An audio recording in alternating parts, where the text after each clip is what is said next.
اس کا باقی کچھ حصہ اور سنتے ہیں، پھر کچھ مزید وضاحت کریں گے۔ اگر کسی نے کسی پر توہین کا غلط مقدمہ درج کیا ہے اس کو اس مقدمے کے اندر گرفتار کیا جائے، لیکن جو جائز ہے، اگر کوئی سمجھتا ہے ان ناسوروں کے لیے یہاں راستہ ہموار کرے گا تو وہ بھول جائے۔ 1450 سال کی تاریخ میں ایسی توہین نہیں ہوئی جو ان مکروہ لوگوں نے کی ہے۔ ہمارے پاس بڑا آسان راستہ ہے، لیکن وہ ہم اختیار کبھی نہیں کریں گے۔ ہم ان مقدمات کو سوشل میڈیا پر ڈال دیں، اس توہین کو سوشل میڈیا پر ڈال دیں اور لوگ خود فیصلہ کر لیں، لیکن ہم کبھی بھی ایسا نہیں کریں گے۔ ہم قانون کا راستہ اختیار کریں گے، آخری حد تک قانون کے پاس جائیں گے۔ محترم جناب چیف جسٹس آف پاکستان، محترم جناب چیف جسٹس اسلام آباد ہائی کورٹ، آپ کی ذمہ داری ہے کہ اس فیصلے کو جو سردار اسحاق نے دیکھا ہے اس کو دیکھیں اور میرٹ کے اوپر اس فیصلے کے اوپر فیصلہ دیں۔ یہ کذاب، یہ جھوٹا کہتا ہے میں نے فریق مخالف، آپ نے صرف گستاخوں کے محافظوں کو 21 دن سنا، کتنے آپ نے وکلاء کو توہین آئین عدالت کے نوٹس کیے، اپنی عدالت میں بیان کیا، آپ کی آخری دن منتیں کرتے رہے کہ 5 وکلاء ہیں صرف ایک گھنٹہ ان کو سن لیں، لیکن تمہیں نظر آ رہا تھا کہ جن کے کہنے کے اوپر تم یہ لائیو چلا رہے ہو ان کا سارا منصوبہ خاک میں مل جائے گا کہ اگر لوگوں کو یہ پتا چل گیا کہ یہاں ایک تصویر کی بات نہیں ہے۔ کتنے بڑے قذاب ہو تم اور تمہارے حریف، یہ ایک تصویر بھیجتے ہیں، واپس منگا لیتے ہیں اور اس پہ کیس ہو جاتا ہے، جن سے 7-7 ہزار تصویریں نکلی ہیں، جن کے ڈی این اے قرآن کریم کے اوپر جو گندگی پھینکی اس کے ساتھ میچ کیے ہیں۔ سردار اسحاق تم میں کاش غیرت ہوتی، تم کاش منصف ہوتے تو تم بات دوسرے فریق کی بھی سنتے، لیکن تم فریق ہو، تم بھی اس فوبیا کا شکار ہو کہ باہر جائیں گے، باہر بڑی عزت کریں گے۔ ذرا ثاقب نثار کو دیکھ لو، فائز عیسیٰ کو دیکھ لو، ان سے پوچھو کہ باہر عزت ملتی ہے کہ جوتے پڑتے ہیں۔ جس نے بھی محمد عربی صلی اللہ علیہ وسلم کی ناموس سے غداری کی ہے وہ قابل عزت کبھی نہیں رہا۔ یہ آپ کو غلط فہمی ہے۔ آپ نے جن کے لیے یہ لائیو چلوایا ہم جانتے ہیں، آپ سے پہلے بھی ایک جج نے فیصلہ لائیو چلوایا تھا اور اس نے تو اپنی عدالت کے اندر غیر ملکی ڈپلومیٹ بلوا کر فیصلہ عدالت میں چلایا تھا، لیکن پھر کیا ہوا؟ خسرت دنیا والآخرہ، ذلیل و رسوا ہوا۔ آپ بھی آج ذلیل و رسوا ہیں۔ قوم سے پوچھیں، قوم نے دیکھ لیا ذرا کہ آپ نے جو گستاخوں کے محافظ ہیں ان کے ساتھ کیا سلوک کیا اور جو گستاخوں کے مخالف ہیں ان کے ساتھ کیا سلوک کیا، پوری قوم نے دیکھ لیا ہے۔ میں پھر کہتا ہوں، چونکہ اب آپ فیصلہ دے چکے ہیں، آئیے آپ میں ہمت ہے میرے خلاف مقدمہ کرو۔ میں آپ کو نہ جج مانتا ہوں، نہ آپ کو وکیل مانتا ہوں، میں آپ کو انسان بھی نہیں مانتا، کیونکہ آپ ایک گھٹیا آدمی ہیں۔ آپ نے ان لوگوں کو بچانے کی کوشش کی ہے جنہوں نے 1450 سال میں ایسی توہین نہیں ہوئی جو توہین کی ہے قرآن کریم کی اور مقدسات کی۔ خاموش اس لیے تھے کہ آپ کی عدالت میں کیس تھا، پھر آپ کہتے ہو اشرفی صاحب نے پریشر ڈال دیا، بہت پریشر آ گیا۔ ہم آپ کو جانتے ہیں، بہت اچھی طرح جانتے ہیں، اس سارے ٹولے کو جانتے ہیں، ہمارا واسطہ بہت عرصے سے ان سے ہے، لیکن ہم قانون اور آئین کی بالادستی چاہتے ہیں۔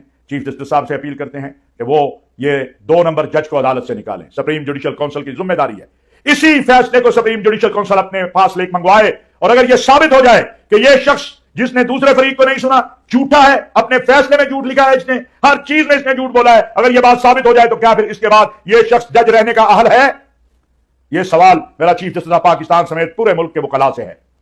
میں وکلاء رہنماؤں سے کہنا چاہتا ہوں اس فیصلے کو پڑھیں، اس کا اپنا فیصلہ بتاتا ہے یہ فیصلہ عدل و انصاف پہ نہیں کسی اور چیز پہ لکھا گیا ہے، اور وہ جو باہر بیٹھے ہیں اور جو ملک کے اندر بیٹھے ہیں، جو اس ملک کے غداروں کے سرپرست بنے ہوئے ہیں، جو اس ملک کے فوج اور سلامتی کے اداروں کے خلاف باہر بیٹھ کے مہمیں چلا رہے ہیں، ہم جانتے ہیں کہ عقیدہ ختم نبوت نے اس ملک کو جوڑا ہوا ہے۔ جو تکلیف ہے وہ ہمیں پتہ ہے، لیکن عقیدہ ختم نبوت کی، ناموس رسالت کی، اصحاب رسول و اہل بیت کی عظمت و صداقت کی، پاکستان کی یہ جو لڑائی ہے یہ ہم آئین اور قانون کے دائرے میں لڑتے رہیں گے۔ وما علینا الا البلاغ المبین۔ آپ نے بھی محسوس کیا ہوگا کہ جوں جوں بلاسفمی بزنس گروپ کی حرکتوں کے خلاف ایک رائے عامہ بنتی جا رہی ہے، مولوی حضرات اور مذہبی ذہن رکھنے والے پریشان ہوتے جا رہے ہیں۔ ان کو تو اس سے ہی بہت تکلیف تھی کہ ہائی کورٹ کی کارروائی ٹی وی پر کھلے عام کیوں دکھائی جا رہی ہے۔ اب ان کو یہ فکر ہے کہ اگر کمیشن کی کارروائی بھی کھلے عام ٹی وی کے سامنے ہوئی تو اس سے ان کے مفادات کو نقصان پہنچے گا، اور مذہب کی جو شکل انہوں نے سینکڑوں برسوں میں بنائی ہے اس پر لاجک، عقل و فہم پر مبنی سوالات ہی نہیں، خود قرآن میں تحریر کردہ قوانین کی اصل وجہ سامنے آنے سے فرقہ پرست علماء کی دکانداری دیوالیہ ہو سکتی ہے۔ جی بالکل صحیح۔ فی وقت تو ان قوانین پر جذباتی سائے کی وجہ سے کوئی کھل کے بولتا نہیں، اور ہلکی سی تنقید یا سوال بھی اٹھ جائے تو بات دلیل جواب نہ ہونے کی وجہ سے فوری مرتد، قادیانی، ملحد اور کافر کہہ کے بلاسفیمی کا الزام ان کا ہتھیار ہے۔